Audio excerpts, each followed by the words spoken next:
புதிய ஆண்டிற்காக, புதிய மாதத்திற்காக, இரண்டாவது ஓய்வு நாளுக்காக நன்றி நாங்கள் தெரிவிக்கிறோம்.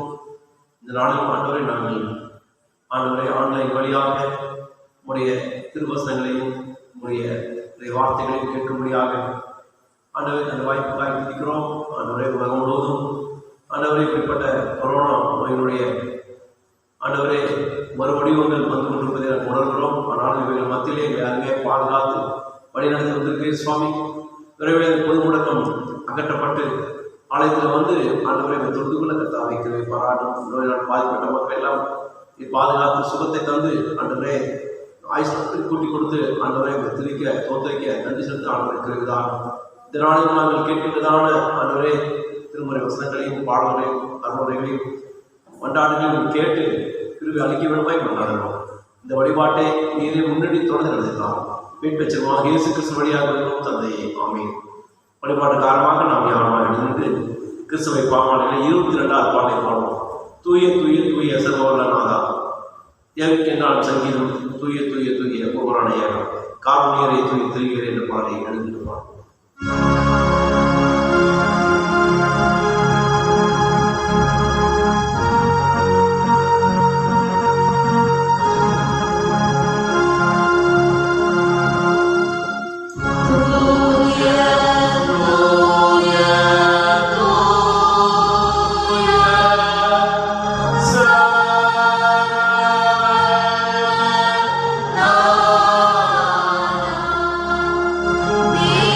Amen.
நாம் நின்றபடியே வழிபாட்டை கொண்டுள்ளோம். காலை மாலை ஆளுநர் புத்தகம் 3ஆம் ஆளுநரை நாம் பின்பற்றுவோம்.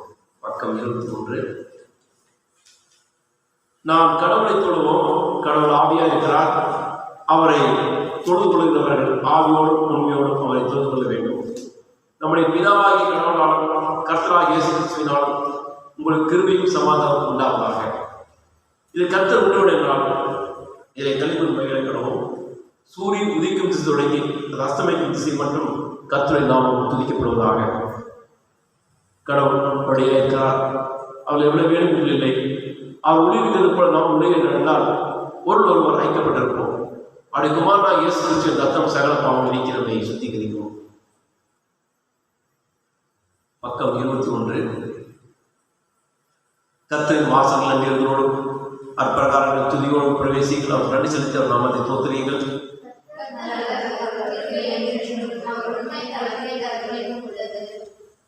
நம்மை உண்டாக்கின கர்த்தருக்கு முன்பாக பணிந்து கொண்டு முழங்கால் படியிட வாருங்கள்.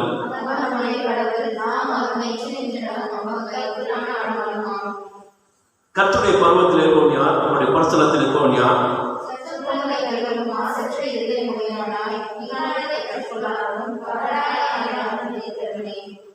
நமது கடவுளாய் ஆண்டவருக்கோ மிகுந்த இறக்கமும் மன்னிப்பும் உரியது. நாம் அவருக்கு ஒருமை துரோகம் செய்தோம். நமது கடவுளாய் கர்த்தர் சொல்வது செய்வதாக போனோம். தம் ஊழியராக தீர்த்தலை சொல்லிக் கொண்டவர்கள் முன்பாக வைத்தவர் பிரமாணப்படி நாம் நடக்கவில்லை.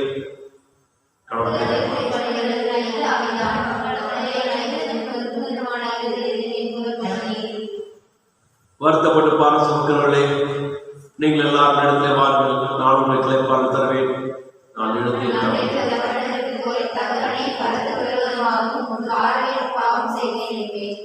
நாம் யாரோ கொண்டிருப்போம். எங்கள் கண்களை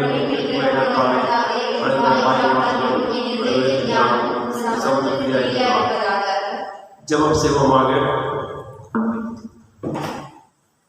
சர்வலோக கடவுளே, நாங்கள் எங்கள் ஆண்டவர் இயேசு கிறிஸ்துவின் மூலமாய் எங்கள் வணக்கத்தையும் தோத்திரத்தையும் செலுத்த வந்திருக்கிறோம். எங்கள் பாவங்களை உண்மையை அறிக்கை செய்யவும் மற்றவர்களுக்காக எங்களுக்காக ஜெபிக்க உதவி செய்தோம். திருவசனத்தை நாங்கள் கேட்கும்போது நன்பின் மகத்துவத்தை அதிகமாக அறிந்தோம். கிருபையின் கணியில் எங்கள் வாழ்க்கையை காட்டப்பட புரிய வேண்டும் என்று எங்கள் ஆண்டவர் இயேசு கிறிஸ்து மூலமாக வேண்டிக் கொள்கிறோம். ஆமென். நாம் அமைதியாக நாம் நம்முடைய பாவங்களை அறிக்கை செய்வோம். நம்மளது மூலமாக செய்த பாவங்கள் ஆண்டவர்கள் அறிக்கை செய்வோமாக. பாவங்களை மறைக்கணும் வாழ்வடைய மாட்டான். ஆனால் அவர்களை அறிக்கை செய்து விட்டு விடுகின்றவன் கர்த்தர் திறன் பெருமானத்தினுடைய வாக்கிற்கேற்ப ஆண்டு திருச்சமூகத்திலே நம்முடைய பாவங்களை விடுதலை குற்றங்களை பிள்ளைகளை ஒன்றுக்கு ஒன்றாக அறிக்கை செய்வோமா. நம்முடைய பாவங்களை தாவல் சிவப்பாக இருந்தால் வெள்ளை வெள்ளை என்று மாட்டி காட்டுவே நம்ம மக்கள் இருக்கிறார். ஆண்டு திருச்சமூகத்திலே நம்முடைய பாவங்களை அறிக்கை செய்வோமாக.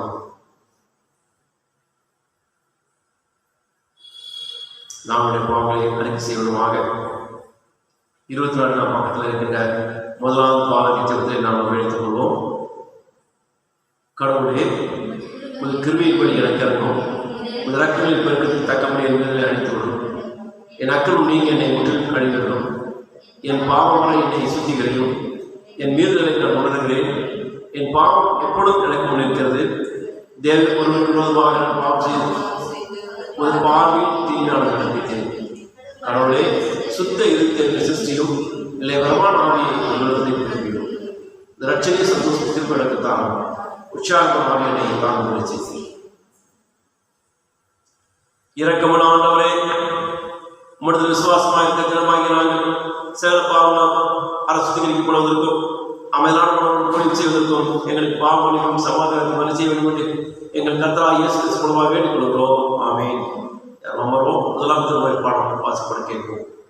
வாசிக்கும்படியாக தெரிந்து கொள்ளப்பட்ட முதலாம் வேத பாடம் உபாகமம் 7ஆம் அதிகாரம் வசனங்கள் 1 தொடங்கி 11 வரை. உபாகமம் 7ஆம் அதிகாரம் வசனங்கள் 1 தொடங்கி 11 வரை. நீ சுதந்திரிக்க போகிற தேசத்தில் உன் தேவனாகிய கர்த்தர் உன்னை பிரவேசிக்க பண்ணி உன்னை பார்க்கிலும் ஜனம் பெருத்த ஜாதிகளாகிய ஏத்தியர், கிர்காசியர், எமோரியர், கானானியர், பெரிசியர், ஏவியர், எபூசியர் என்னும் 7 பலத்த ஜாதிகளை உனக்கு முன்பாக துரத்தி உன் தேவனாகிய கர்த்தர் அவர்களை உன்னிடத்தில் ஒப்புக் கொடுக்கும் போது அவர்களை முறிய அடித்து அவர்களை சங்காரம் பண்ண கடவாய். அவர்களுடைய உடன்படிக்கை பண்ணவும் அவர்களுக்கு இறங்கவும் வேண்டாம். அவர்களுடைய சம்பந்தம் களவாயாக உன் குமாரத்திகளை அவர்கள் குமாரருக்கு கொடாமலும் அவர்கள் குமாரத்திகளை உன் குமாரருக்கு கொள்ளாமலும் இருப்பாயாக. என்னை பின்பற்றாமல் அந்நிய தேவர்களை சேவிக்கும்படி அவர்கள் உன் குமாரரை விலக பண்ணுவார்கள். அப்பொழுது கர்த்தருடைய கோபம் உங்கள் மேல் மூண்டு உங்களை சீக்கிரத்தில் அழிக்கும். நீங்கள் அவர்களுக்கு செய்ய வேண்டியது என்னவென்றால், அவர்கள் பலிபீடங்களை இடித்து, அவர்கள் சிலைகளை தகர்த்து, அவர்கள் தோப்புகளை வெட்டி, அவர்கள் விக்கிரகங்களை அக்கினியிலே எரித்து போட வேண்டும். நீ உன் தேவனாகிய கர்த்தருக்கு பரிசுத்த ஜனம். பூச்சக்கரத்தில் உள்ள எல்லா ஜனங்களிலும் உன் தேவனாகிய கர்த்தர் உன்னை தமக்கு சொந்தமாய் இருக்கும்படி தெரிந்து கொண்டார். சகல ஜனங்களிலும் நீங்கள் திரட்சியான ஜனம் என்று கர்த்தர் உங்கள் பேரில் அன்பு வைத்து உங்களை தெரிந்து கொள்ளவில்லை. நீங்கள் சகல ஜனங்களிலும் கொஞ்சமாய் இருந்தீர்கள். கர்த்தர் உங்களில் அன்பு கூர்ந்ததினாலும் உங்கள் பிதாக்களுக்கு இட்ட ஆணையை காக்க வேண்டும் என்பதினாலும் கர்த்தர் பலத்த கையினால் உங்களை புறப்பட பண்ணி அடிமைத்தன வீடாகிய எகிப்தினின்றும் அதன் ராஜாவான பார்வோனின் கையினின்றும் உங்களை மீட்டு கொண்டார். ஆகையால் உன் தேவனாய் கர்த்தரே தேவன் என்றும் தம்மில் அன்பு கூர்ந்து தமது கற்பனைகளை கைக்கொள்ளுகிறவர்களுக்கு அவர் 1000 தலைமுறை மட்டும் உடன்படிக்கையும் தயவையும் காக்கிற உண்மையுள்ள தேவன் என்றும் தம்மை பகைக்கிறவர்களுக்கு பிரத்யட்சமாய் பதிலளித்து அவர்களை அளிப்பார் என்றும் தம்மை பகைக்கிறவனுக்கு அவர் தாமதியாமல் பிரத்யட்சமாய் பலனளிப்பார் என்றும் நீ அறிய கடவாய். ஆகையால் நீ செய்யும்படி நான் இன்று உனக்கு கட்டளையிடுகிற கற்பனைகளையும் கட்டளைகளையும் நியாயங்களையும் கைக்கொள்வாயாக என்பதை வாசிக்கும்படியாக தெரிந்து கொள்ளப்பட்ட 1ஆம் வேதபாடம் வாசித்தாயிற்று. தேவனே உமக்கு மகிமை உண்டாவதாக. வாசிக்கும்படியாக தெரிந்து கொள்ளப்பட்ட 2ஆம் வேதபாடம் அப்போஸ்தலனாகிய பவுல் எபேசியருக்கு எழுதின நிருபம் 5ஆம் அதிகாரம் 18 வசனங்கள் 21ஆம் வசனம் முடிய. துன்மார்க்கத்திற்கு ஏதுவான மதுபான வெறி கொள்ளாமல் ஆவியினாலே நிறைந்து சங்கீதங்களினாலும் கீர்த்தனைகளினாலும் ஞான பாட்டுகளினாலும் ஒருவருக்கொருவர் புத்தி சொல்லிக்கொண்டு உங்கள் இருதயத்தில் கர்த்தரை பாடி கீர்த்தனம் பண்ணி நம்முடைய கர்த்தராகிய இயேசு கிறிஸ்துவின் நாமத்தினாலே எப்பொழுதும் எல்லாவற்றுக்காகவும் பிதாவாகிய தேவனை ஸ்தோத்திரித்து தேவ பயத்தோடு ஒருவருக்கொருவர் கீழ்ப்படியுங்கள். வாசிக்கும்படியாக தெரிந்து கொள்ளப்பட்ட 2ஆம் வேதபாடம் வாசித்து முடிந்தாயிற்று. தேவனே உமக்கே மகிமை உண்டாவதாக. வாசிக்கும்படியாக தெரிந்து கொள்ளப்பட்ட நற்செய்தி வேதபாடம் யோவான் எழுதின சுவிசேஷம் 17ஆம் அதிகாரம் வசனங்கள் 13 தொடங்கி 17 முடிய. யோவான் எழுதின சுவிசேஷம் 17ஆம் அதிகாரம் வசனங்கள் 13 தொடங்கி 17 வரை. இப்பொழுது நான் உன்னிடத்திற்கு வருகிறேன். அவர்களின் சந்தோஷத்தை நிறைவாய் அடையும்படி உலகத்தில் இவைகளை சொல்கிறேன்.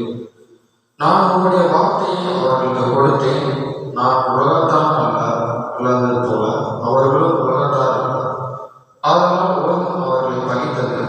நீர் அவர்களை உலகத்திலிருந்து எடுத்துக் கொள்ளும்படி நான் வேண்டிக் கொள்ளாமல் நீர் அவர்களை தீமை என்று காக்கும்படி வேண்டிக் கொள்கிறேன். நான் உலகத்தார் அல்லாதது போல அவர்களும் உலகத்தார் அல்ல. உம்முடைய சத்தியத்தினாலே அவர்களை பரிசுத்தமாக்கும். உம்முடைய வசனமே சத்தியம். வாசிக்க தெரிந்து கொள்ளப்பட்ட நற்செய்தி வேதபாடம் வாசித்தாயிற்று. கிறிஸ்துவே முக்கியம் உண்டாதாக. நாம் நம்முடைய நிலக்கூடிய சங்கீதத்தை மறைமுறையாக வாசிப்போம். சங்கீதம் 5ஆம் சங்கீதத்தை நாம் மறைமுறையாக வாசிப்போம். பக்கம் 673.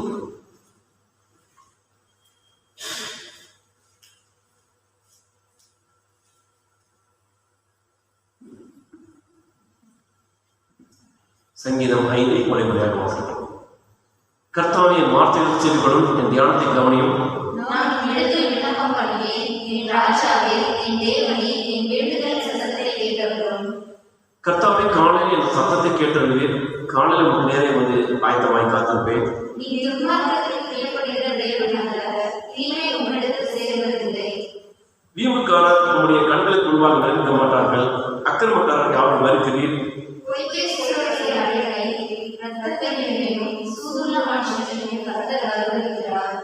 நானோ ஒரு மிகுந்த கிருபையினாலே ஒரு ஆலயத்துக்குள் பிரவேசித்து ஒரு பரிசுத்த சன்னதிக்கு நேரே பயபக்தர்கள் படித்துக் கொள்வேன்.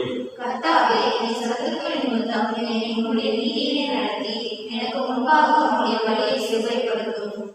அவர்கள் வாயில் உண்மையில்லை, அவர் உள்ளம் கேடுபாடு உள்ளது. அவர்கள் தொண்டை திறக்கப்பட்ட பிரேதக்குழி, தங்கள் நாவினால் இச்சகம் பேசுகிறார்கள். தேவனே அவர்களை சுற்றவர்களாக தீரும். அவர்கள் தங்கள்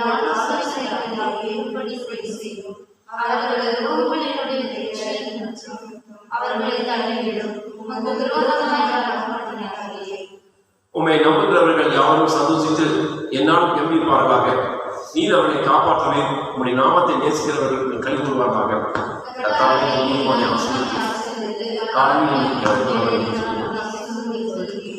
பிதா குமாரன் பரிசுத்தாவி உண்டாவதாக. நாம் விட்டபடியே இயேசுவை பாவனைகளே ஒன்றாவது பாடலை பாடும். ஆத்மமே ஆண்டவரின் திருப்பாடு பணிந்து மீட்பு சுகம் ஜீவன் அவர்கள் பெற்றதானை துதித்து அல்லேலூயா நன்றை நிறுத்தினாரை போன்ற படைப்போம். விட்டபடியே பார்ப்போம்.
ஜெபம் செய்வோமாக.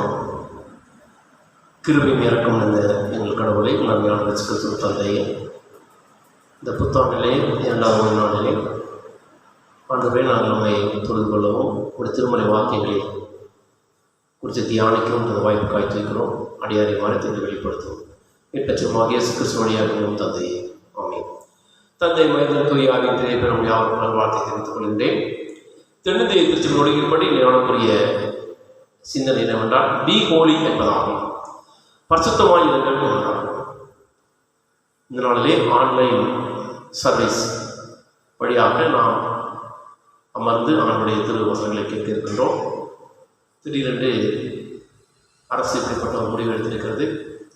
விரைவிலே இப்படிப்பட்டதான முடக்கம் நீக்கப்பட்டு விரைவிலே ஆலயத்திலே அமர்ந்து ஆண்டவரை வழிபடக்கூடிய நல்ல சூழ்நிலையை நாம் பெற்றுக்கொள்ள ஆண்டவர்களே நாம் தினந்தோறும் ஜெபம் செய்வோம். நோய் வேகமாக குறைய வருவதாக கேள்விப்படுகிறோம். அரசு அவ்வப்போது அறிவித்துக் கொண்டிருக்கின்ற ஸ்டாண்டர்ட் ஆப்ரேட்டிங் ப்ரொசீஜர் என்று சொல்லப்படுகின்ற அந்த காரியங்களிலே நாம் அதிக விழிப்புணர்வாக இருந்து நாமும் பாதுகாக்கப்பட வேண்டும், நம்மை சார்ந்த மக்களும் பாதுகாக்கப்பட வேண்டும் என்ற சிந்தையோடு செயல்பட கடவுளுக்கு வலியுறுத்துவாராக. இந்த நாளிலே நான் மீண்டுமாக உங்களுக்கு உங்களிடத்தில் சொன்ன அந்த தலைப்பிலே நாம் சுருக்கமாக சிந்தித்திருக்கிறோம். பி ஹோலி, நீங்கள் தூயவராயிருங்கள் ஏனெனில் நான் தூயவர் என்ற திருமலை கொள்வதை பார்க்கிறோம். நான் பரிசுத்தர், நீங்களும் பரிசுத்தர். பரிசுத்தம் இல்லாமல் கடவுளை யாரும் தரிசிக்கவே முடியாது. யாத்திராகமம் 15ஆம் அதிகாரம் 11ஆம் வசனத்தை பார்க்கும்போது, கர்த்தாவே தேவர்களில் ஒப்பானவர் யார்? பரிசுத்தத்தில் மகத்துவம் உள்ளவரும் துதிகளிலே பயப்படத்தக்கவரும் அற்புதங்களை செய்வருமாகிய உமக்கு ஒப்பானவர் யார் என்று சொல்வதை பார்க்கிறோம். ஆக பரிசுத்தை பற்றி திருமுறையிலே பல இடங்களிலே பல குறிப்புகள் இருப்பதை பார்க்கிறோம். அப்போ பரிசுத்தம் என்பது தூய என்ற அர்த்தம், தூய வாழ்வு. அப்போ தூய வாழ்வு என்பது வாழ்வின் ஒரு நிலை, ஸ்டேட் ஆஃப் லைஃப் என்றுதான் சொல்ல வேண்டும். தூய வாழ்க்கை என்பது ஒரு கிறிஸ்தவனின் வாழ்க்கை முறை, லைஃப் ஸ்டைல் என்று நாம் நிச்சயமாக சொல்ல முடியும்.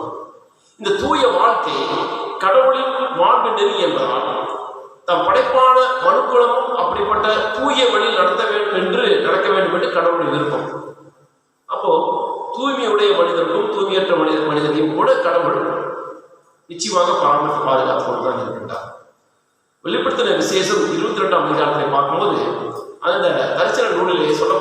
கருத்தை நான் வாசிக்கிறேன். 22:11-12 வசனம். அநியாயம் செய்கிறவன் இன்னும் அநியாயம் செய்யட்டும், அசுத்தமாக இருக்கிறவன் இன்னும் அசுத்தமாக இருக்கட்டும், நீதி உள்ளவன் இன்னும் நீதி செய்யட்டும், பரிசுத்தம் உள்ளவன் இன்னும் பரிசுத்தமாகட்டும். இதோடு சீக்கிரமாய் வருகிறேன், அவனுடைய கிரியைகளின்படி அவனுக்கு நான் அளிக்குமுடன் என்னோடு கொண்டு வருகிறேன். அநியாயம் செய்கிறவன் இன்னும் அநியாயம் செய்யட்டும், அசுத்தமாக இருக்கிறவன் இன்னும் அசுத்தமாக இருக்கட்டும், நீதி உள்ளவன் இன்னும் நீதி செய்யட்டும், பரிசுத்தம் உள்ளவன் இன்னும் பரிசுத்தமாகட்டும் என்று அந்த பகுதியில் சொல்லப்படுவதை பார்க்கிறோம். ஆக உலகத்தில் இருக்கின்ற ஒவ்வொரு மக்களும் பரிசுத்தமாய் வாழ வேண்டும் என்பதுதான் கடவுளுடைய இறைவனை அதுதான். ஆக அப்படிப்பட்டதான அந்த சிந்தையோடு வாழ வேண்டும் என்றுதான் கடவுள் மனுக்குலத்தை படைத்தார். அதில் எந்த விதமான சந்தேகம் இல்லை. மத்திய 5ஆம் அதிகாரத்தில் பாருங்க 13ஆம் வசனத்தில், நீங்கள் பூமிக்கு உப்பாய் இருக்கிறீர்கள், உப்பான சார்பட்டு போனால் இதனால் சாரமாக்கலாம், வெளியே கொட்டப்படுவதற்கும் மனசில் விதிக்கப்படுவதற்கு வேற ஒன்றுக்கும் உதவாது. ஆகவே உப்பாக சாரம் ஏறினவர்களாக நாம் இந்த உலகத்தில் வாழ அழைக்கப்பட்டோம். ஆகவே அந்த சாரம் என்றால் தூய வாழ்வு, தூய சிந்தை, தூய செயல். அப்படிப்பட்ட சிந்தையோடு வாழ கடவுள் அழைத்திருக்கின்றார். அப்போ நாம் ஒவ்வொருவரும் நித்தமும் தூய்மையாக்கப்பட வேண்டும், அதுதான் முக்கியம். அதுக்காகத்தான் நாம் ஒவ்வொருவரும் கடவுளத்திலே அமர்ந்து நம்மை அர்ப்பணம் செய்ய அழைக்கப்பட்டிருக்கின்றோம். சங்கீதம் 119 பார்க்கும்போது, வாலிபத்தின் வழியை எதனால் சுத்தம் பண்ணுவான், உம்முடைய வசனத்தின்படி தன்னை காத்துக் கொள்கிறால் தானே. தாவீதரசர் தன்னுடைய வாழ்விலே பெற்றுக்கொண்ட நன்மைகளை நாம் எவ்விதமாக பெற்றுக்கொண்டார் என்பதை அழகாக இந்த இடத்துல சொல்வதை பார்க்கிறோம். சிறுபிராயத்தில் இருக்கும்போதே கடவுள் அவனை தேர்ந்தெடுக்கின்றார். சாதாரண ஆற்றினராக இருந்தாலே கடவுள் இஸ்ரேல் நாட்டுடைய பேரரசனாக மாற்றுவதை பார்க்கிறோம். தன் வாழ்விலே அவன் எவ்விதமாக கடவுளுக்கு பயந்து நடந்தான் என்பதை தன்னுடைய வாழ்வை மிக அழகாக சுட்டிக்காட்டியிருப்பதை பார்க்கிறோம். வாலிபன் தன் வழியை எதனால் சுத்தம் பண்ணுவான், அவருடைய வசனத்துப்படி தன்னை காத்து பார்த்தார். ஆகவே சிறு வயதிலிருந்தே ஞாயிறு வகுப்புகள், யூத் ஃபெல்லோஷிப், ஆலய வழிபாடு, சிறப்பு கூட்டம் இவைகள் வழியாக இன்னும் அதிகமாக வேத வசனங்கள் கேட்பது மட்டுமல்லாமல் தனிப்பட்ட முறையில் ஜெபத்தின் வழியாக, வேத வாசிப்பின் வழியாக நம்மை ஆய்ந்தறிந்து பார்த்து நம் தவறை உணர்ந்து அவர்களுக்கு அறிக்கை செய்து ஒவ்வொரு நாளும் நாம் தூய வாழ்வுக்கு நேராக வழிநடத்தப்பட வேண்டும். பரிசுத்தர் என்பது பாருங்க, தூயவர் என்பதற்கு எபிரேய வார்த்தை கியூடேஷ் என்பதாகும். அதுக்கு ஆங்கிலத்தில் மொழிபெயர்த்தால் செப்பரேஷன், செட் அப்பார்ட் என்பதாகும். கிரேக்க மொழியில ஹகியா என்ற பெயர், இதுவும் பரிசுத்தத்தையே குறிக்கிறது. 1 தெசலோனிக்கேயர் 4ஆம் அதிகாரம் 7-8 வசனங்களை வாசிக்கும்போது பார்த்தீங்கன்னா, நானே வாசிக்கிறேன். 1 தெசலோனிக்கேயர் 4:7-8 வசனங்கள். தேவன் நம்மை அசுத்தத்திற்கு அல்ல பரிசுத்தத்திற்கே அழைத்திருக்கிறார். ஆகையால் அசட்டை பண்ணுகிறவன் மனுஷனை அல்ல, தம் பரிசாவியை நமக்கு தவிர தேவனையே அசட்டை பண்ணுகிறார். அதுதான் முக்கியம். நாம் பெற்றெடுத்த பிள்ளைகள் மிக நல்லவர்களாக, வல்லவர்களாக, சிறந்தவர்களாக, நம்மை காட்டும் உயர்ந்தவர்களாக இந்த உலகத்திலே மிக சிறப்பானதாக வாழ வேண்டும் என்பதுதான் பெற்றோருடைய விருப்பம். அது நம்மை படைத்த கடவுள் அதைத்தனை விரும்புகிறார். ஆகவே கடவுளுடைய ஒழுக்கத்தில் இருக்கிறது பரிசுத்தமாய் வாழ்வடியாக தான் நம்ம படைத்திருக்கின்றார். ஆகவே இந்த நாளிலே இந்த தூயராய் இருங்கள் என்ற அந்த தலைப்பின் கீழாக 3 குறிப்புகள் வாயிலாக சுருக்கமாக உங்களோடு இந்த தியானத்தை நடத்த நான் விரும்புகின்றேன். 1, உறவுகளில் தூய்மையாக இருங்கள். 1ஆம் திருமலைப்பாடு வாசிக்கிறத்தில் பார்க்கும்போது, உபாகமம் 7ஆம் அதிகாரத்தில் பார்க்கும்போது அங்கு சொல்லப்படுகின்ற ஒரு வார்த்தையை நான் வாசிக்கிறேன். நீ சுதந்திரிக்க போகிற தேசத்திலே ஒரு தேவனாய் கர்த்தர் உன்னை பிரவேசிக்க பண்ணி உன்னை பார்க்கும் ஜனம் பெருத்த ஜாதிகளாகிய ஏத்தியர், கிர்காசியர், எமோரியர், கானானியர், பெருசியர், ஏவியர், எதூசியர் 7 படத்த ஜாதிகளுக்கு முன்பாக துரத்தி உன் தேவனாய் கர்த்தர் அவர்களை உன்னிடத்தில் ஒப்புக் கொடுக்கும் போது அவர்களை முறியடித்து அவர்களை சங்காரம் பண்ணப்படவாய் அவர்களுக்கு அவர்கள் உடன்படிக்கை பண்ணவும் அவர்களுக்கு இறங்க வேண்டும்.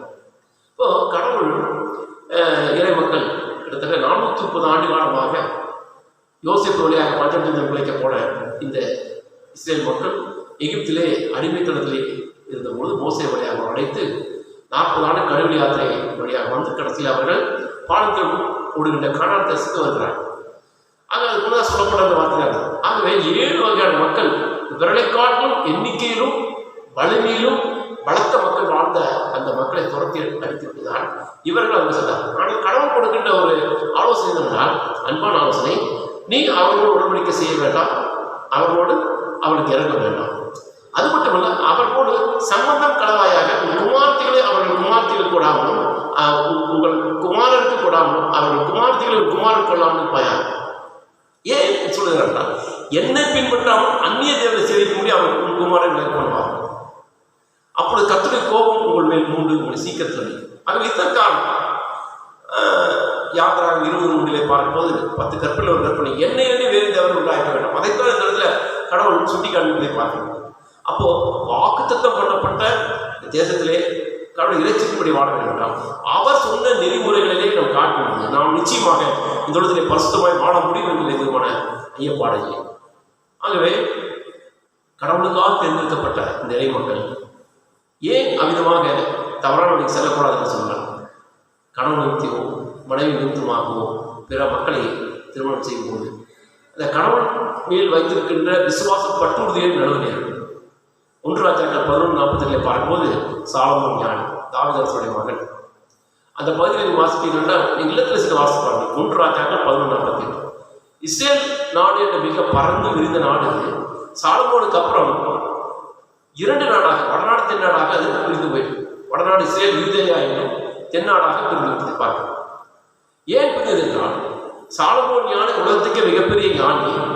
அவன் மறுமனையாட்டிகளை பிற மக்களிடத்தும் மறுமனையாட்டிகளை திருமணம் முடித்து அதன் விளைவாக கடவுள் பயத்தை அவன் பற்றுறுதியில் வழிநிலைக்கு போய் கடைசியிலே மிக மோசமான நிலைக்கு சென்றான்னு பார்க்கணும். ஆகவே கடவுளால் தேர்ந்தெடுக்கப்பட்ட மக்கள் கடவுளுக்கு எதிரான காரியங்களை செய்யாதபடிக்கு வாழ வேண்டும் என்பதைத்தான் கடவுள் தன்னுடைய இறைவிற்குள்ளே செல்வதை பார்க்கணும். 1 பேதுரு 5:8 வாசிக்கும்போது அதில் நான் வாசிக்கிறேன் பாருங்கள். தெளிந்த புத்தியுள்ளாயிருங்கள், விழித்திருங்கள், ஏனெனில் உங்கள் எதிராளிய பிசாசானவன் கெச்சிகர சிங்கம் போல எவனை விழுங்கலாம் போன்ற வகையில் தெரிகிறான் சுற்றித் திரிகிறான். அப்போ தெளிந்த புள்ளிகளாக இருக்க வேண்டும். We should be always vigilant. நாம் அதிக ஜாக்கிரதையோடு இருக்க வேண்டும், அலர்ட்டாக இருக்க வேண்டும். ஒவ்வொரு நாளும் அதிகாரம் ஜெபிக்க வேண்டும். அதிகால ஜெபம் எல்லா பாவங்களுக்கும் விளக்கிக்காகும். தனி ஜெபத்திலே ஆண்டவரை நோக்கி நாம் ஜெபிக்க வேண்டும். இருவருடைய குடும்பத்திற்கு வாயிலாக ஜெபிக்க வேண்டும், வேதத்தை வாசிக்க வேண்டும். ஆகவே இந்த ஆண்டு முழுக்க நாம் பரிசுத்தமாய் நீதியாய் வாழ வேண்டும் என்றால் நாம் நிச்சயமாக ஆண்டவரை நாம் தேடணும். ஆண்டவருக்கு நாம் முதலாவது இடம் தர வேண்டும். ஒரு நாள் 24 மணி நேரம், 24 மணி நேரத்தில் ஆண்டவருக்கு நாம் எத்தனை மணித்துளிகள் நாம் தருகிறோம் யோசித்து பார்க்கணும். ஆகவே உறவு நெறிகளிலே பரிசுத்தமாக இருக்க வேண்டும். 2வதாக உள்ளத்தால் தூய்மையாக இருக்க வேண்டும். எபேசியர் 5ஆம் அதிகாரம் வசனங்கள் 18 தொடங்கி 20 வரைக்கும் வாசிப்பட கேட்கும். துன்மார்க்கத்திற்கு எதுவான மதுபானத்தை கொள்ளாமல் ஆவியினால் நிறைந்து சங்கீதங்களினாலும் கீர்த்தனையினாலும் ஞானப்பாட்டுகளாலும் ஒருவருக்கு ஒரு புத்தி சொல்லிக்கொண்டு உங்கள் இதயத்தில் கர்த்தரை பாடி கீர்த்தனம் பண்ணி நம்முடைய கர்த்தராகிய இயேசு கிறிஸ்துவின் நாமத்தினாலே எப்பொழுதும் எல்லாவற்றிற்காகவும் பிதாவாகி தேவனை ஸ்தோத்திரித்து தெய்வ பயத்தோடு ஒருவருக்கு கீழ்ப்படைத்திருங்கள். இந்த பகுதியை பார்க்கும்போது பவுலடிகளார் ஏன் இந்த மாதிரி வசனங்கள் மூலமாக சொல்கிறார் என்றால் எபேசு பட்டணத்திலே வசிக்கும் புறையினத்தவர்கள் தங்கள் வணங்கும் கடவுளான டயோனிசியாளுக்கு மதுவை படைப்பார்கள். மதுவை படைப்பது மட்டுமல்ல, மதுவை அறிந்து கொண்டு அவர்கள் விரசமாக ஆடிக்கொண்டு இருப்பார்கள். இப்படி செய்தால் கடவுளை மகிமைப்படுத்துவதாக அவர் நினைத்து கொண்டார். ஆக அந்த மக்களுக்கு ஆண்டுடைய அந்த செய்தியை நற்செய்தியை அறிவிக்க வேண்டும் என்றால், அவர் ஆண்டுடைய அந்த செய்தியை அறிவிக்க வேண்டும் என்றால் அவர்களுக்கு சரியான போதனைகள் தரப்பட வேண்டும். ஆகவே தான் இந்த பகுதியை சொல்லுகிறார். 18 துன்மார்க்கத்துக்கு ஏதுவான மதுபான வெறி கொள்ளாமல் ஆவியினாலே நிறைந்து சங்கீதங்களாலும் கீர்த்தனாலும் ஞானப்பாட்டினாலும் ஒருவருக்கு புத்தி சொல்லிக்கொண்டு உடைய கர்த்தரை பாடி கீர்த்தனம் பண்ண வேண்டும் என்று சொல்வதை பார்க்கிறோம். ஆகவே இதுதான் முக்கியம். இன்றைக்கு பார்த்தீங்கன்னா தவறான ஆடல் பாடல்கள் இருப்பதை பார்க்க வழிபாடுகளிலே ரசமான இசைக்கருவிகளை வாசித்துக் கொண்டு ஆடி பாடிக்கொண்டிருக்கிறார்கள். எதை அவர்கள் கற்றுக்கொள்ள வேண்டுமோ, எதை உணர்ந்து கொள்ள வேண்டுமோ அந்த உணர்வை பெற்றுக்கொள்ளாமல் அவன் வழிபாட்டு முறைமையே இன்றைக்கு வித்தியாசமாக இருப்பதை பார்க்க, ஒரு பக்கம் கள்ளத்தில் தீர்க்கதரிசிகள், ஒரு பக்கம் மாறான வழிபாட்டு முறைகள். ஆகவே இதெல்லாம் ஒரு உண்மையான உள்ளத்தை தூய்மைப்படுத்துவதற்கு வழிபடுகிறதா என்று இறை மக்கள் சிந்திக்கப்பட வேண்டும். ஆகவேதான் இந்த பகுதி அழகாக சொல்வதை பார்க்கிறோம். எபேசியர் 5, 19, 20 அதைத்தான் நமக்கு அழகாக சுட்டி காட்டுவதை பார்க்கிறோம். அப்போ தூய வாழ்க்கை வாழ கடவுள் நம்மை அழைக்கிறார். தாமரைகளை பாருங்க, தண்ணீரில் தான் இருக்கிறது, ஆனால் அதில் தண்ணீர் ஒட்டுவது கிடையாது.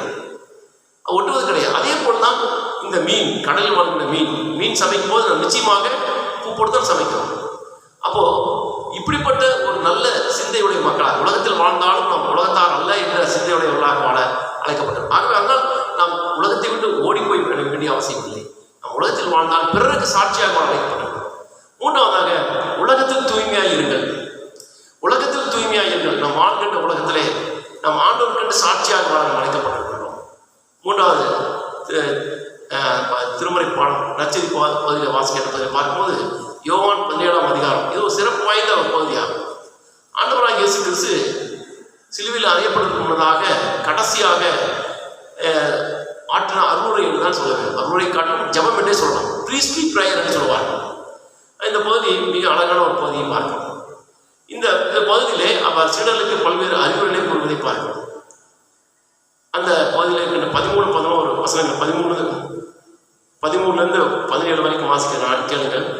இப்பொழுது நான் உம்மிடத்தில் வருகிறேன். அவர்கள் என் சந்தோஷத்தில் நிறைவாய் அடையும்படி உலகத்திற்கு இவைகளை சொல்லுகிறேன். நான் உலகத்தில் இருக்கும்போது சொல்லுகிறேன்.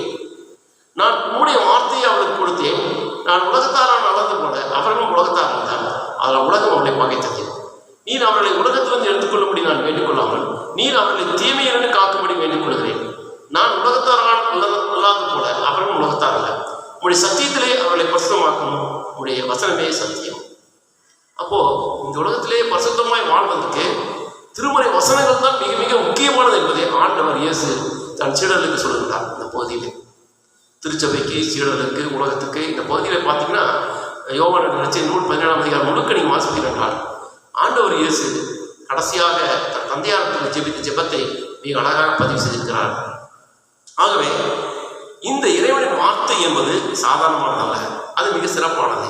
அந்த வார்த்தை வழியாக நாம் கடவுளுக்கு உண்மையாக வாழ, கடவுளுக்கு சாட்சியாக ஜீவிக்க முடியும் என்பதை இந்த பகுதி அழகாக தொட்டு காண்பிப்பதை பார்க்கிறோம். மத்தேயு 3:17 பார்க்கும்போது, அன்றி வானத்திலிருந்து ஒரு சத்தம் உண்டாகி, இவர் என்னுடைய நேசகுமாரன், உங்களுக்கு பிரியமாயிருக்கிறார் என்று இருப்பார். ஆக இந்த பகுதியில் பார்க்கும்போது ஆண்டவராக இயேசு கிறிஸ்து இந்த உலகத்திலே வாழ்ந்தால் ஒரு பாவம் அவரை அண்டாதபடிக்கு அவர் பரிசுத்தமாய் வாழ்ந்தார் என்பதற்கு சாட்சியாக சொல்லப்படுவதை பார்க்கிறோம். அனுதின வாழ்விலே நாம் தூய்மையானவர்களாக வாழ வேண்டும் என்றால் அவருடைய இறை வசனங்கள் நம்மை வழிநடத்திக் கொண்டிருக்கிறது. தூய ஆவியானவர் வழிநடத்திக் கொண்டிருக்கிறார் என்பதை மறந்து போகக்கூடாது. ஆகவே இந்த நாளிலே தூயராய் இருங்கள், பரிசுத்தராய் இருங்கள் என்று சொல்லப்படுகின்ற அந்த வசனங்களை நாம் இன்னும் அதிகமாய் தியானிக்க அழைக்கப்பட்டிருக்கிறோம். எபேசியர் 6ஆம் அதிகாரத்தை பார்க்கும்போது 6ஆம் அதிகாரம் 12ஆம் வசனம் மீண்டும் வாசிக்கிறேன். ஏனெனில் மாம்சத்தோடும் இரத்தத்தோடும் அல்ல, துரைத்தனங்களோடும் அதிகாரிகளோடும் இப்பிரபஞ்சத்தின் அந்தகார லோகாதிபதிகளோடும் வானமண்டலம் உள்ள பொல்லாத ஆவி சேனைகளோடும் நமக்கு போராட்டம் உண்டு. அப்போ இந்த உலகம் ஒரு கடுமையான உலகம். we are struggling என்று சொல்லலாம். ஆகவே பிசாசோடு ஒரு பெரிய போராட்டம் நடந்து கொண்டிருக்கிறது. இவைகளிலே நாம் வெற்றி பெற வேண்டும் என்றால் நாம் கடவுளுக்கு உண்மையிலோடாக வாழ நம்மை முழுமையாக அர்ப்பணிக்க வேண்டும். ஆண்டவரே, என்னை முழுமையாக மாற்றும், உங்களுக்கு பிரியமான வழியில் நடக்க, உடைய 2ஆம் வருகையிலே நான் தொட்டமட்டலாக பிடிக்கப்பட வேண்டும் என்ற அந்த சிந்தையோடு நாம் ஆண்டவரை நோக்கி நாம் ஜெபிக்க வேண்டும்.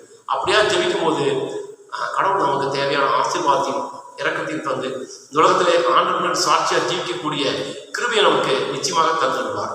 கலாத்தியர் 5:22 பார்க்கும்போது, கலாத்தியர் 5:22 ஆவியின் கனியும் அன்பு, சந்தோஷம், சமாதானம், இனிய பொறுமை, தயவு, நற்குணம், விசுவாசம், சாந்தம், இச்சையடக்கம் என்று இப்படிப்பட்டவர்களுக்கு விரோதமான பிரமாணம் ஒன்றும் இல்லை.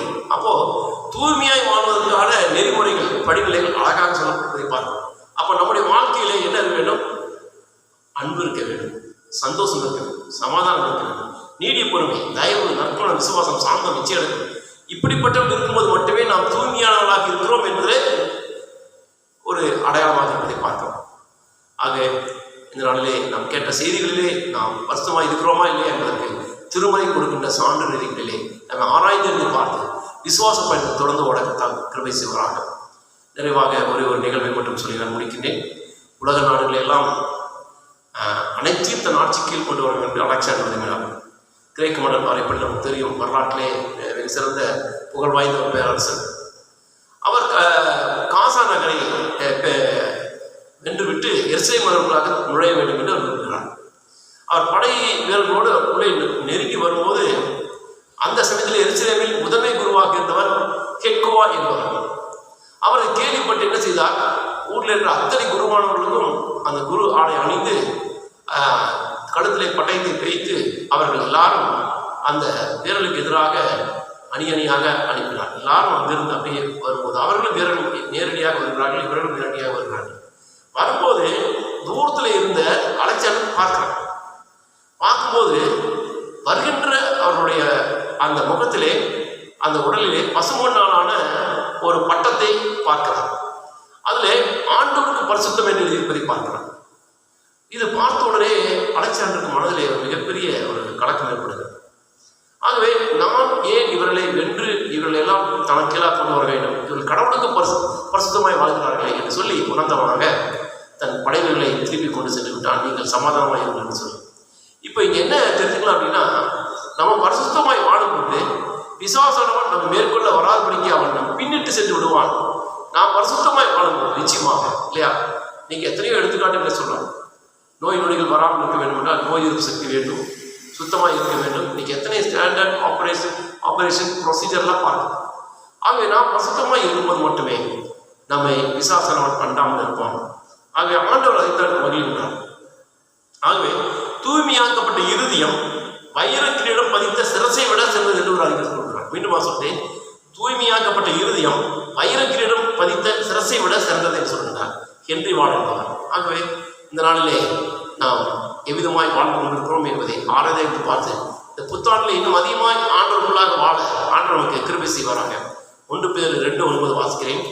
2:9 நம்மை பற்றி சொல்கின்ற ஒரு அடையாளம், ஒரு முகவரி தான், நீங்களும் உங்கள் அந்த காலத்திலிருந்து நம்முடைய ஆச்சரியமான ஒளியினத்துக்கு வரவழைத்தவருடைய புண்ணியங்களை அறிவிக்கும்படி தெரிந்து கொள்ளப்பட்ட சந்ததியாயும் ராஜரிகமான ஆசாரி கூட்டமாயும் பரிசுத்த சாதியாயும் அவர் சொந்தமான ஜனமாய் இருக்கும். பரிசுத்த சாதியா, கடவுள் நமக்கு கொடுத்திருக்கின்ற மிக சிறந்த ஒரு பெயர் அதுதான். ஆக without சாக்டிஃபிகேஷன் there is no consideration. Without sanctification there is no consideration. பரிசுத்தம் இல்லாமல் அர்ப்பணிப்பு இல்லை. ஆகவே இந்த நாளிலே நாம் நம்மை ஆராய்ந்து பார்த்து நாம் பரிசுத்தமாக இருக்கிறோமா இல்லை என்பதை அறிந்து உணர்ந்து ஆண்டவரிடத்தில் கிட்டி செல்வோம். Not for the attitude of holier than thou, not for the other worldliness. நான் மற்றவரை காட்டும் நான் பரிசுத்தமானவன், மற்றவரை காட்டும் வேதம் என்று இல்லாமல் தாழ்மையோடு உண்மையோடு ஆண்டவரை பின்பற்றி நடக்கும்போது நாம் நிச்சயமாக இந்த உலகத்திலே நாம் பரிசுத்தமாய் வாழ முடியும். Salt will never compromise with corruption and light with darkness.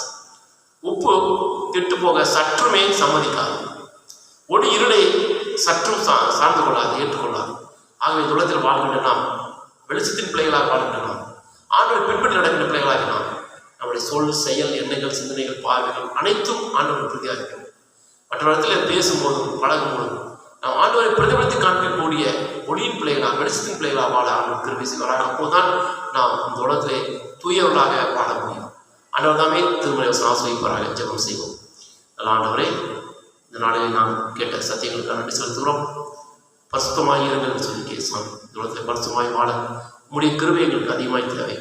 ஒவ்வொரு நாளும் நாங்கள் அதிகாலையில் ஜெபிக்க, இரவுடைய ஜெபிக்க, வேதத்தை வாசிக்க, எங்களுடைய எண்ணங்கள், சிந்தனைகள் எல்லாம் நமக்கு நேராக சித்திரப்பட தாவிக்கிறதால் இதோட வாழ்வில் அநேக சோதனைகள், கஷ்டங்கள், வியாதிகள் உண்டு. ஆனால் இவர்கள் எல்லாவற்றும் எங்களை விடுவித்து தற்காத்து நாங்கள் உமக்கு பிரியமான வழி நடத்த தாவிக்கிறதால் தொடர்ந்து எங்களை பாதுகாத்துக் கொள்ளும் வழி நடத்தும். மீட்பெற்றமாக இயேசு கிறிஸ்து வழியாக தந்தையே, ஆமென். இயேசு கிறிஸ்துவின் இனிய நாமத்தில் உங்கள் அனைவருக்கும் நல் வாழ்த்துக்களையும் வணக்கத்தையும் தெரிவித்துக் கொள்கிறோம். சபையார் அறிவிக்க வேண்டிய அறிவிப்புகள்.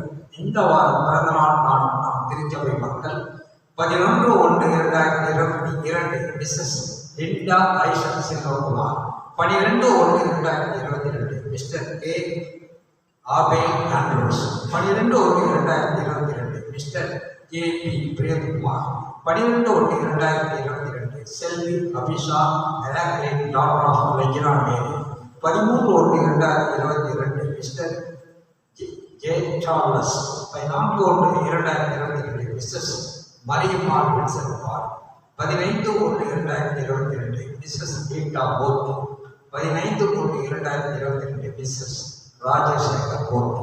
இந்த வாரம் பிறந்தநாள் நாம் திருச்சபை மக்களுக்கு திருச்சபையின் சார்பாக நல் வாழ்த்துக்களை தெரிவித்துக் கொள்கிறோம். மேலும் ஏசாயா 41:10 படி, நீ பயப்படாதே, நான் உன்னுடனே இருக்கிறேன், திகையாதே, நான் உன் தேவன், நான் உன்னை பலப்படுத்தி உனக்கு சகாயம் பண்ணுவேன், என் நீதி வலது கரத்தில் நான் உன்னை தாங்குவேன் என்று கர்த்தர் தாமே உங்களை ஆசீர்வதிப்பாராக.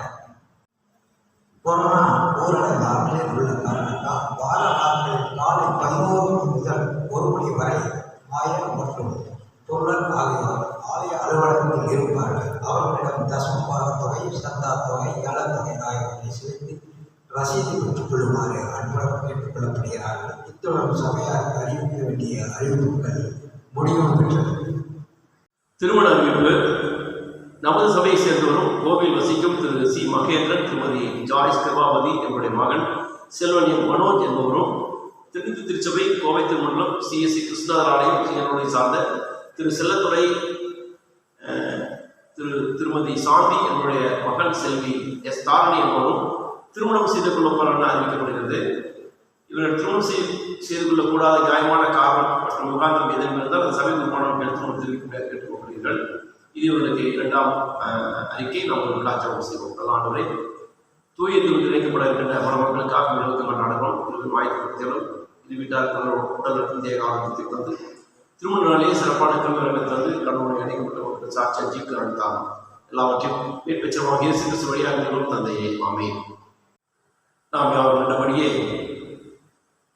அப்போஸ்தலர் விசுவாச பிரமாணத்தை அறிக்கை பக்கம் 25ஆம் பக்கத்தில் இருக்கின்ற அப்போஸ்தலர் விசுவாச பிரமாணத்தில் ஞாபகமாக எழுதிட்டு அறிக்கை செய்வோம்.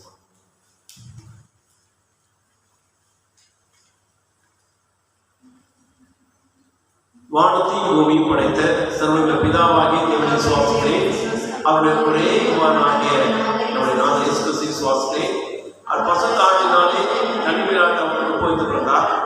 பொந்திய பிலாத்தின் காலத்தில் ஆட்பட்டு சிலுவை அறையுண்டு மரித்து அடக்கம் பண்ணப்பட்டு பாதாளத்தினார். 3ஆம் நாள் மருத்துவத்தில் எழுந்தள்ளினார். பரமணத்துக்கு ஏறி சர்வங்க பிதாவாகிய தேவனுடைய உலகவாசி சென்றார்.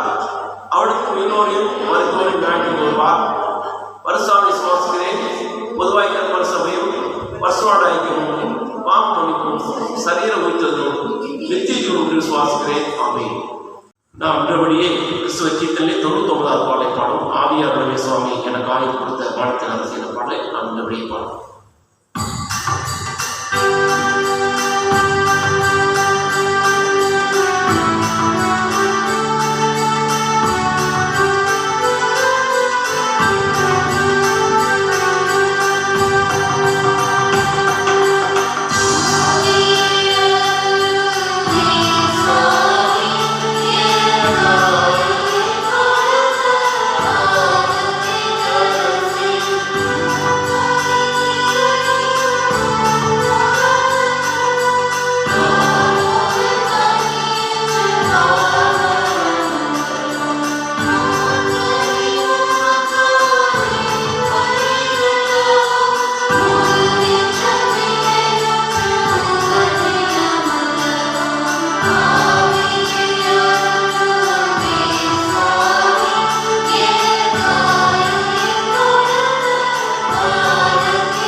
ஜெபம் செய்வோமாக.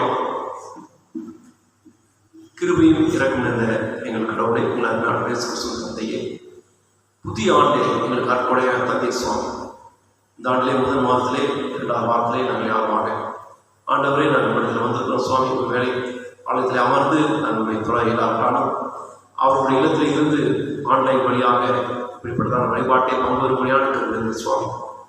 உலகம் முழுவதும் வேறு வாய்ப்பில் இருப்பதை நாங்கள் உணர்கிறோம். இந்த கொரோனா பல்வேறு மறுவடிவுகளை ஆக்கிக்கொண்டு மக்களை ஆண்டவரே வழிகளாக்கிக் கொண்டிருப்பதை நாங்கள் பார்க்கிறோம். இதற்காக ஆண்டவரை பல்வேறு ஆண்டவரே மருத்துவ ஆண்டவரே காரியங்களை மேற்கொண்டாலும் ஆண்டவரே இதை மேற்கொள்ளக்கூடிய பலத்தை எங்கள் தந்து ஆண்டவர் இந்த நோய் முழுமையாக அகற்று போக தாவின் கருவை பாராட்டும். குறிப்பாக இந்தியாவிலே இப்படிப்பட்டதான சூழ்நிலை இருப்பதை இழந்திருக்கே சுவாமி. ஆண்டவரே மத்திய அரசாங்கம் மாநில அரசாங்கம் இதற்காக எல்லா முயற்சிகளும் கருவையும் சமாதானத்தையும் தந்து ஆண்டவரே யாவரும் முழு உடல்நலத்தையும் சுகத்தையும் சமாதானம் நல்ல வேண்டுமாய் கொண்டாடுகிறோம். குறிப்பாக மருத்துவத்துறையிலே ஃப்ரண்ட்லைன் பணியாளராக பணியாற்றிக் கொண்டிருக்கிற ஒவ்வொருவரையும் ஒரு திருக்கத்துறை தாங்கி நடத்தும். அரசுத்துறையிலே பணியாற்றுகிற காவல்துறையினர், வாலண்டியர்ஸ் ஒவ்வொருவரையும் நாங்கள் நினைத்து பார்க்கிறோம். அன்றுவரை இது 3வது அலை மிகவும் ஒரு பயங்கரமான அலையாக இருப்பதை நாங்கள் உணர்கிறோம். ஆனால் நோயிலிருந்து மக்களை பாதுகாத்து ஒரு இடத்திலுமாய் கொண்டாடுகிறோம். உயிர்ச்சேர்ந்த எல்லாத்தையும் பாதுகாத்து சுவாமி தகுந்த நேரத்திலே தக்க சமயத்திலே சிகிச்சை மேற்கொள்ளவும் முன்னாள் சுகப்படுத்தாலும் நோய் தொற்றுகள் பரவாதபடி பாதுகாத்துக் கொள்ள அனைவரும் மக்களாகி நாங்கள் ஒத்துழைப்பு கொடுக்க வைத்திருந்தாலும் அன்றைய பாதிக்கப்பட்ட மக்களுக்கு நல்ல சுகத்தை தாழும் சாமி தங்கள் கருமை இடம் கொடுத்த மக்களுக்கு ஆற்றின் தேர்வு நேசமாக தங்குகிறார்கள். இந்த பொதுமுடன் நீக்கப்பட்டு அன்றைய வீடுமாக ஆலயத்தில் வந்து அவரை தொழுது கொள்ளக்கூடிய நல்ல சூழ்நிலைகள் தந்தவர் சாமி. கவலையோடு, கண்ணீரோடு, கஷ்டத்தோடு, பிரச்சனையோடு, வியாதியோடு, துன்பத்தோடு, துயரத்தோடு இருக்கிற ஒவ்வொரு மக்களுக்கும் மெய்யான ஆறுதலையும் சமாதானத்தை தாரும். இந்த ஆண்டை தூங்கும்போது எங்களுக்கு இப்படிப்பட்டதான ஆண்டவரை சூழ்நிலை வரும்போது ஆண்டவரை உமையண்ணி எங்களுக்கு வேறு யாரும் வழி இல்லை, உமையண்ணி எங்களுக்கு வேறு கதி இல்லை சுவாமி. நீரே எங்கள் துணையாளராக இருந்து இவரை தாய்மொழி பலத்தை தந்து தொடர்ந்து இந்த விசுவாச பயணத்திலே கடுவழி யாத்திரைகளே வனாந்திர யாத்திரைகளே தொடர்ந்து ஓட கட்டாவே நீங்கள் மிரட்டாரே வந்து ஒவ்வொரு மக்களையும் ஆண்டவரே கேட்டுக்கொண்டிருக்கிற ஒவ்வொரு மக்களையும் திருக்கருத்துக்களை தாங்கி நடத்தும். ஒவ்வொரு இடத்தில் இருந்து ஜெபிக்க தாய்த்திருந்தார். தங்களுக்காக மட்டுமில்லாமல் தேசத்திற்காக ஆண்டவரே திருச்சபைக்காக திருப்பணியாளர்களுக்காக அதிக வார்த்தோடு ஜெபிக்க தாய்த்திருந்ததாக சாமி. யாரும் ஆண்டவரே அரசாங்கம் காட்டுகின்ற நெறிமுறைப்படி தன்னை பாதுகாத்துக் கொள்ள கத்தாவைக்கிறதாக சாமி. இப்படி வழிநடத்தலையும் பராமரிப்பு பாதுகாப்பும் எங்களுக்கு தந்து வழிநடத்தும் சாமி. பிள்ளைகள் மீண்டுமாக பள்ளிக்கு செல்ல முடியாத நிலைமை, தேர்வு எழுத இயலாத நிலைமை, ஆண்டவரை தொழில்கள் மந்தமாகின்ற நிலைமை, பொருளாதாரம் மீண்டுமாக பாதிக்கப்படக்கூடிய நிலைமை ஆண்டவரே இவர்களிருந்து எங்கள் தேசத்தை காப்பாற்றிக்கொள்ளும் சாமி. எங்கள் மக்களை பாதுகாத்துக்கொள்ளும் தரவிலே இந்த ஆண்டவரை நோய் தொற்று முழுமையாக அகற்றப்பட, நீக்கப்பட, ஒழிக்கப்பட கர்த்தாவே நீங்கள் கிருபை பாருங்கள் சாமி. உடைய பரிபூர்ண சமாதானங்களோடு தொடர்ந்து இருப்பதாவே எங்களை வழிநடத்த சாமி. திருச்சபைக்காக அனைவரும் திருச்சி மக்கள் எல்லாம் பெயர் ஆசைப்படுற ஒவ்வொருவரும் ஆண்டவரை தேசத்திற்காக, நாட்டிற்காக, திருச்சபைக்காக ஆண்டவரை ஒவ்வொரு நாளும் அதிகாலத்தை ஜெபிக்கும் நடத்தார். இந்த நாட்களை வேளாய் கழித்து விடாதபடிக்கு பயனுள்ள வகைகளை கழிக்க கத்தாவிக்கிறார். உள்ளத்தை ஆராய்ந்து என்று பார்த்து ஜீவிக்க கத்தாவிக்கிறார். நான் பரிசுத்த நீங்கள் பரிசுத்தமாக கடவுளை தரிசிக்க முடியாது என்று கேட்டோம். அதன் பிரகாரமாக பரிசுத்தமாய் வாழ ஜீவிக்க கத்தாவிக்கிறார். நாங்கள் மட்டுமல்ல சாமி, எங்களை அருகாமையில் மக்களையும் அப்படிப்பான பரிசுத்தமான வழியில் வழிநடத்தப்பட கத்தாவிக்கிறார். தொடர்ந்து வேதத்தை வாசிப்பதும் தியானிப்பதும் இன்னும் அதிகமாக முன்னேற கத்தாவிக்கிறார். விரைவிலே இந்த முடக்கு நீக்கப்பட்டு அனைத்து வழிபாடு நடத்தப்பட கத்தாவைக்கிறார். தொடர்ந்து ஒவ்வொருவரையும் ஆசிரியர் வழிநடத்துகிறார், பலப்படுத்துகிறார் சாமி. நிறைவான கருவியும் சமாதானம் இருப்பதாக எல்லா தேவையை சந்திக்கிறார். கவலையும் கஷ்டங்களையும் வேதனையும் நோய்களையும் துன்பங்களையும் அகற்றி போட்டு மெய்யான சமாதானத்தை தந்து தொடர்ந்து விசுவாசப்படுத்த ஓட எங்களுக்கு கொடுத்தார். எல்லாவற்றையும் மீட்பெற்றமாக இயேசு கிறிஸ்து வழியாக தந்தையே ஆமென். என் ஆத்மாவை கர்த்தரை ஸ்தோத்திரி, என் பரிசுத்தத்தை ஸ்தோத்திரி, என் ஆத்மாவை கர்த்தரை ஸ்தோத்திரி, கர்த்தர் சக்கரமாக மாறாதே ஆமென். ஆண்டவராகிய இயேசு கிறிஸ்துவின் மீதான ஞானமும் தூய ஆவியோடு மீண்டும் மீண்டும் எப்பொழுதும் சதா காலம் இருப்பதாக.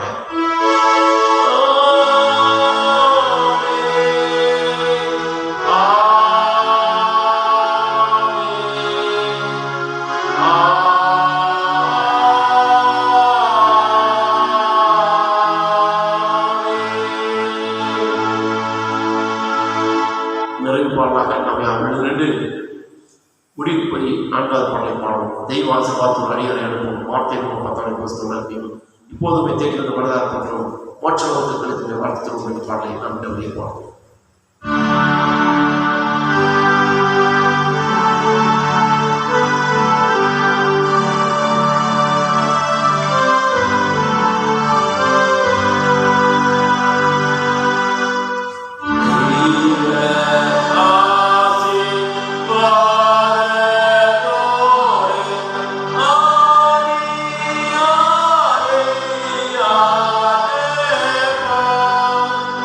Bye.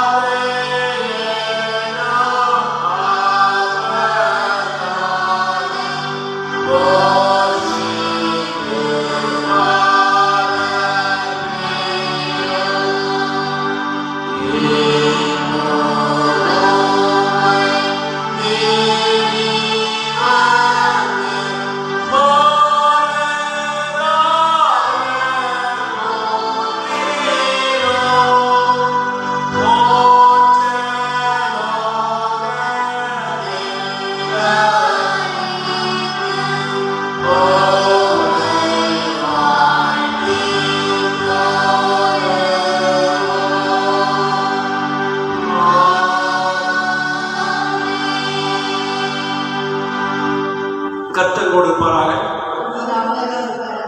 சமாதானம்